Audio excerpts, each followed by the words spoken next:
నమస్తే, మీ పేరు? బొలిశెట్టి శేషబాబు అండి.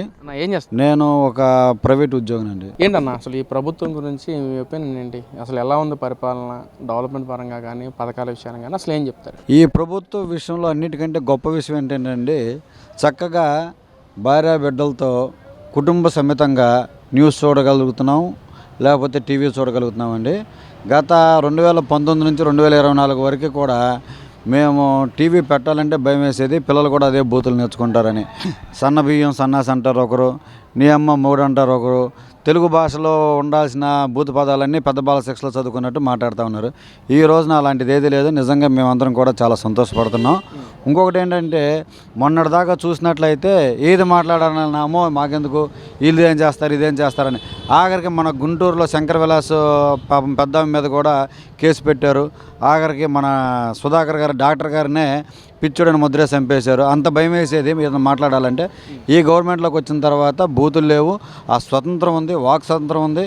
చక్కగా మా అభిప్రాయాన్ని మేము వెల్లడించడానికి మాకు అవకాశం కలుగుతుందండి. అది చాలు మాకు.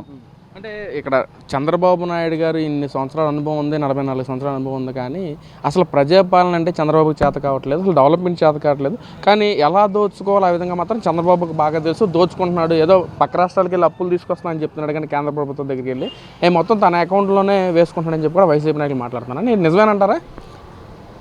ఇది మాట్లాడటానికి ఏముందండి, నరం లేని నాలుకే ఎన్నైనా మాట్లాడుతుంది. ప్రజలకి ఆ మాత్రం అవగాహన లేకపోతే నిజంగా వీళ్ళే తెలివైన వాళ్ళు అయితే ఈరోజు తెలుగుదేశం పార్టీకి కోటి పైన సభ్యత్వాలు ఎక్కడి నుంచి వస్తాయి. అలాగే వాళ్ళు ఒకరోజు 2 రోజు గాలికి వచ్చిన పార్టీ కాదు, గాలికి వెళ్ళిపోయే మనిషి కాదు. 4 సార్లు ఏకఛత్రాధిపత్యంతో రాష్ట్ర ముఖ్యమంత్రిగా అయ్యాడంటే దాదాపు 20 సంవత్సరాలు, అంటే 2 దశాబ్దాల పాటు ఆయన మనకి సేవలు అందిస్తున్నాడంటే ఆయన ఎలాంటి మనిషి, చరిత్రకారుడు కాబట్టే కదా ప్రజలందరూ బ్రహ్మరథం పట్టారు. రెండో విషయం, ఇది పూర్తి అవగాహన లేకపోవడం, లేకపోతే వాళ్ళకి నాలెడ్జ్ లేదేమో, లేకపోతే వాళ్ళకి స్క్రిప్ట్ రాసే వాళ్ళు కూడా తప్పు రాస్తున్నారేమో. నిజంగా కేంద్ర ప్రభుత్వాలు వాళ్ళ అకౌంట్కి అమౌంట్ ట్రాన్స్ఫర్ చేసే అవగాహన ఉందండి. ఇదేమన్నా శాలరీనా? నా ఎమ్మెల్యేగా సీఎంగా వచ్చే శాలరీ మాత్రం ఆయన అకౌంట్కి వస్తుంది, కానీ మిగతాదంతా కూడా మనకు ఒక ప్రభుత్వ విధానం ఉంది. ప్రిన్సిపల్ సెక్రటరీ ఉంటారు, లేదా ఫైనాన్షియల్ సెక్రటరీ ఉంటారు, లేదా పథకాలు ఉంటాయి. ప్రతి దానికి 1 to 1 పిన్ టు పిన్ అనేది మనకి చాలా ఓపెన్గా ట్రాన్స్పరెంట్గా ఉంది ఈ ప్రభుత్వంలో.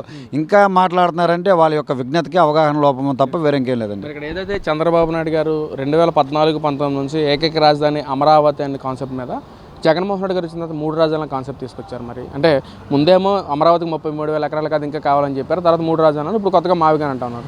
ప్రజలకి మావిగన్ అనే విషయం బాగా నచ్చింది. రేపు జరగబోయే 29 ఎలక్షన్స్లో కూడా మావిగన్ వర్సెస్ అమరావతి, మావిగన్కి ప్రజలంతా ఓటేస్తారని చెప్పి కూడా జగన్మోహన్ రెడ్డి గారు మాట్లాడుతున్నారు. అన్న ఏంటి నిజంగా మీ ఓటు ఎవరికి, మావిగన్కి అమరావతికి? సార్ నేను ఒక్క మాట చెప్తాను సార్. హైదరాబాదులో మనకి ఏదన్నా హైదరాబాద్ అన్నప్పుడు ఇంతకుముందు నేను గతంలో చార్మినార్ చూపించేవాళ్ళు, కానీ ఇప్పుడు హైదరాబాద్ చూపించాలంటే ఒక హైటెక్ సిటీ, లేకపోతే కొండాపూర్, లేపాక్షి, లేకపోతే ఇలాంటివి చూపిస్తూ ఉన్నారు. అంత డెవలప్ చేశాడు. ఆ రోజు కూడా ఇలానే నవ్వుకున్నారు. కానీ చంద్రబాబు నాయుడు పట్టు వదలని విక్రమార్కుల్లాగా, అపర భగీరథుల్లాగా ఆయన రెండే చెప్పాడు. ఆయన రాష్ట్రాన్ని ఒక ట్రాక్లో పెడతాకి ఆ రోజు ప్రజలందరూ నాకు మ్యాండేట్ ఇచ్చారు. నాకు ఏ అంటే అమరావతి, పి అంటే పోలవరం, నాకు 2 కళ్ళు, నేను చేయని పదవి లేదు, చూడని హోదా లేదు, నాకు అది అవసరం లేదు. రాష్ట్ర భవిష్యత్తు నాకు ముఖ్యం, రాష్ట్ర బిడ్డల భవిష్యత్తు నాకు ముఖ్యమైన ఆయన మొదటి నుంచి అమరావతి పట్టుబట్టి ఉన్నాడు. 2014లోనూ అమరావతి అన్నారు. ఆఖరికి ఓడిపోయినా సరే, అమరావతిలో ఆయనకి సీట్లు రాకపోయినా సరే, గెలిపించకపోయినా సరే నాకు అమరావతి కావాలన్నాడు. ఈ రోజున 2024లో కూడా అదే మ్యాండేట్తో వెళ్ళాడు. కానీ మీరు చెప్తున్నటువంటి ఈ పిచ్చి సైకో రెడ్డి 2014లో అమరావతి అన్నాడు చట్టసభల సాక్షిగా, తర్వాత 2019లో 3 రాజధానులు అన్నాడు, మళ్ళీ తర్వాత ఎలక్షన్కి వెళ్ళేటప్పుడు 2024లో వైజాగ్ అన్నాడు, ఇప్పుడేమన్నా మావిగన్ అన్నాడు. నేను మిమ్మల్ని సూటిగా ఒక ప్రశ్న వేస్తున్నానండి. ఈ మావిగన్ మీద మీకు ఎన్ని ట్రోలింగ్లు వచ్చినాయి, ఎంతమంది సెటిల్? ఈ రోజున అతను ఒక కమెడియన్ అయిపోయాడు. అతనికి ఈ ఫ్రస్ట్రేషన్లో, హైపర్ టెన్షన్లో కొంచెం మైండ్ ఖరాబ్ అయిందేమో అనుకుంటున్నాను. ఎందుకంటే సహజంగా మనం కూడా హై ఫీవర్ వచ్చిందనుకోండి ఒంట్లో బాగోదు. కాబట్టి నేను అనుకుంటాం ఏంటంటే ఈ రాష్ట్ర ప్రభుత్వాన్ని, కుటుంబ ప్రభుత్వాన్ని దయచేసి, ఆయన మన సాటి ఎమ్మెల్యే కాబట్టి, ప్రజలందరూ ఎన్నుకోబడ్డ ఎమ్మెల్యే కాబట్టి ఆయన కొంచెం మన ప్రభుత్వ ఖర్చులతో ఏదైనా మంచి హాస్పిటల్ చూపించి కొంచెం ఏదైనా మందులు వాడిస్తే బాగుంటుందని నాకు ఆలోచన. ఇక్కడ ఊసరవల్లి లాగా రంగులు మార్చేది, అంటే ఊసరవల్లి చెట్టు మీదకి వెళ్తే ఆ రంగులు బట్టి మారిపోద్ది. ఇక్కడ జగన్మోహన్ రెడ్డి గారు ఇక్కడ గతంలో 3 రాజధానులు కాదు, అదే అమరావతిలోనే 33,000 ఎకరాలు కాదు ఇంకా కావాలని చెప్పి మాట్లాడే తర్వాత మావిగాని అంటా ఉన్నారు, 3 రాజధానులు అన్నారు. అసలు రాజధాని అనే కాన్స్టిట్యూషన్లో అసలు రాజధాని లేదు అనే అంశం కూడా జగన్మోహన్ రెడ్డి గారు మాట్లాడారు. వీటిలన్నింటిని మనం ఎలా చూడొచ్చు అంటారన్న? కేవలం అవగాహన రాహిత్యం అండి. ఇప్పుడు అతను కాన్స్టిట్యూషన్లో రాజధాని లేదన్నప్పుడు 3 రాజధానుల కాన్సెప్ట్ అనేది ఎందుకు తీసుకొచ్చాడు? కాన్స్టిట్యూషన్లో రాజధాని అనేది లేదన్నప్పుడు వైజాగ్ రాజధానిగా పెడతానని చెప్పి ఓట్లు ఎలాగ అడిగాడు విశాఖపట్నాన్ని? ఇప్పుడు కాన్స్టిట్యూషన్లో రాజధాని అనే పదం లేనప్పుడు మరి మావిగానే రాజధాని అని ఎలా చెప్తున్నాడు? ఇది ఏంటిది? ఇది జనాల్ని పిచ్చోళ్ళని చేయడానికి తప్ప వేరే ఇంకేమైనా ఉందా? ఓసర విల్లు కూడా ఈరోజు సిగ్గుపడుతుంది ఆయన మాటలు మాట్లాడతాయి. నేను కూడా ఇన్ని రంగులు మార్చలేకపోతున్నాను కదా, ఏసీలో ఉంటే ఒక రంగు, ఏసీలో బయటకు వస్తే ఒక రంగు అన్నట్టుగా ఆయన మాట్లాడుతున్నాడు. అంటే ప్రజలు నమ్ముతారంటారు ఇటు జగన్మోహన్ రెడ్డి కానీ ఆయన మాటలను కానీ వైసీపీ పార్టీని కానీ? కొద్దో గొప్ప మొన్న నమ్మారు కాబట్టి 11 వచ్చినాయండి. ఈ చిన్న